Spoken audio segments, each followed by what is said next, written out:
মাটির ঠিকানা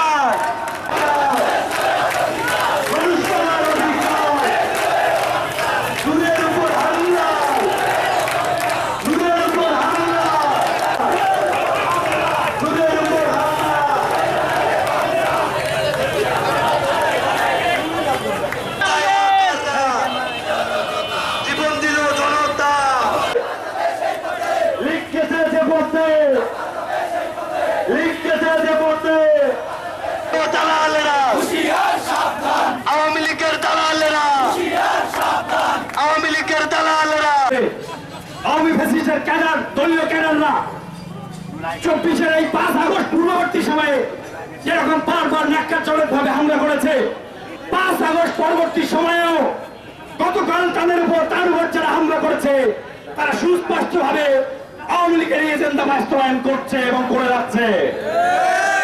ওয়াকার সাহেব যেরকম বক্তব্য এবং বিবৃতি দিচ্ছে তিনি সুস্পষ্ট ভাবে আওয়ামী লীগকে আবার পুনঃপ্রতিষ্ঠা করার জন্য আপ্রাণ প্রচেষ্টা চালিয়ে যাচ্ছে। এই বাংলাদেশের ছাত্র জনতা জুলাই পরবর্তী ছাত্র জনতা কোনোভাবেই এই বাংলাদেশে আওয়ামী ফ্যাসিস্টকে আর রূপ দাঁড়াতে দেবে না দেবে না দেবে না। জানেন কালকে আমাদের গ্রাম ভোমরা ডাকসুর সাবেক দেবী নুরুল হক নূর ভাইয়ের ওপর যে পূর্ব পরিকল্পিতভাবে যে হামলা হয়েছে সেই হামলার মধ্যে দিয়ে তারা আমাদেরকে জানান দিতে চায় যে এই বাংলাদেশের 18 থেকে 24-এর বিপ্লবীরা তাদের কতটা কষ্ট দিয়েছে। সংগ্রামী বন্ধুরা আমার, আপনারা জানেন কালকে হামলার পরে আমাদের মতো বিপ্লবীরা আজকে কথা হারিয়ে ফেলেছে।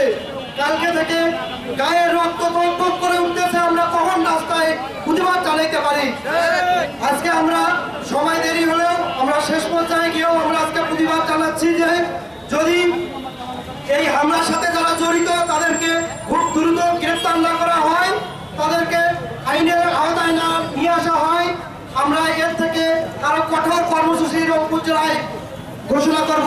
এবং সেই সাথে বলতে চাই কালকে সেনাবাহিনী যে বিবৃতি দিয়েছে সেই বিবৃতিকে আমরা সবাই প্রত্যাখ্যান করছি। গণ অধিকার পরিষদ সেই বিবৃতিকে প্রত্যাখ্যান করে এবং সেই সাথে প্রধান উপদেষ্টাকে বলবো দ্রুততার সহিত যেন সবাইকে আইনের আওতায় নিয়ে আসা যায় সেই বলে। মানে নূর ভাইয়ের যে ক্ষতিটা এইভাবে যে মারছে একটা মানুষকে এইভাবে, আমি মনে করি যে এইভাবে মারাটা ঠিক না। তো আমি সবার কাছে অনুরোধ জানাচ্ছি যে সবাই বিষয়টা নিয়ে দেখবে।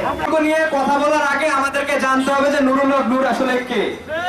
নুরুল হক নূর সেই ব্যক্তি যে 18 সাল থেকে এখন পর্যন্ত যখন বাংলাদেশে বিএনপি বলেন জামাত বলেন কোন রাজনৈতিক দল রাজপথে কথা বলার সাহস পায়নি, যখন আওয়ামী লীগের জুলুম নির্যাতনের ফলে সকল দল ঘরে ফিরে যেতে ঘরে থাকতে বাধ্য হয়েছে, সেই মুহূর্তে একমাত্র নুরুল হক নূর তখন থেকে এবং তার রাজনৈতিক দল গণ অধিকার পরিষদ প্রতি সপ্তাহে যে কোনো ইস্যুতে যে কোনো ব্যাপারে বাংলাদেশের রাজপথে থেকেছে। আমরা দেখেছি গণ অধিকার পরিষদের নুরুল হক নূর একমাত্র সেই পূর্ব সময় থেকে ভারত বিরোধিতা করে এসেছে একমাত্র নুরুল হক নূর।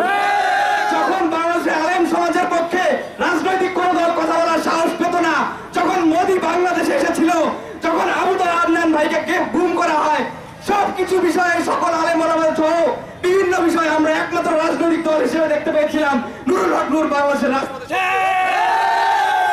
আমরা আরো দেখেছি, আমরা বর্তমানে দেখতে পাচ্ছি বাংলাদেশের জনগণ নুরুল হক নূর এবং তার দলকে বিকাশ নূর হিসেবে ট্রল করছে।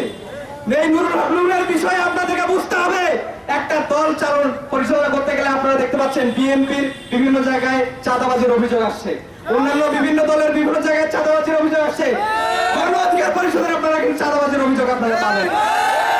একটি দল পরিচালনা করতে গেলে বিভিন্ন জায়গা থেকে ডোনেশন নিতে হয়, সেই স্বাভাবিক প্রক্রিয়ায় বিভিন্ন হক নূর বিভিন্ন জায়গা থেকে হয়তো ডোনেশন নেয়, কিন্তু জনগণ এইটাকে বিকাশ নূর হিসেবে যে ট্রল করছে, আপনারা আপনাদের নিজেদের শক্তিকেই প্রশ্নবিদ্ধ করছেন।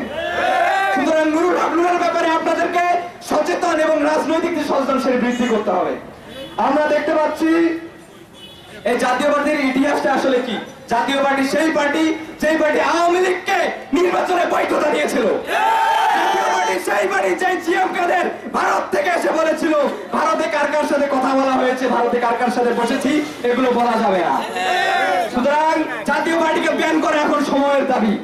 আমরা দেখেছি এই সরকার একটি ব্যর্থ সরকার পরিণত হচ্ছে। আমি বৈষম্য বিরোধী ছাত্র আন্দোলনের একজন প্রতিনিধি হয়ে বৈষম্য বিরোধী ছাত্র আন্দোলনের কেন্দ্রীয় কমিটিকে প্রশ্ন করছি, কোন অপশক্তি আপনাদেরকে 29 ডিসেম্বর জুলাই ঘোষণাপত্র দিতে বাধা দিয়েছিল, সেটি আপনারা এখনো প্রকাশ করেননি। জুলাই ঘোষণাপত্র না দেওয়ার ফলে আহত যোদ্ধারা একত্রিত না থাকার ফলে, জুলাই শক্তিগুলো একত্রিত না থাকার ফলে আজকের এই পরিণতি আমাদেরকে দেখতে হচ্ছে। আমি আহ্বান জানাবো, জুলাই আন্দোলনের যত শক্তি আছে সকলকে একত্রিত হওয়ার আবারও সময় এসেছে। নাহলে ভবিষ্যতে প্রত্যেকটি শক্তিকে এরকম হামলা মামলার গুম খুনের শিকার হতে হবে।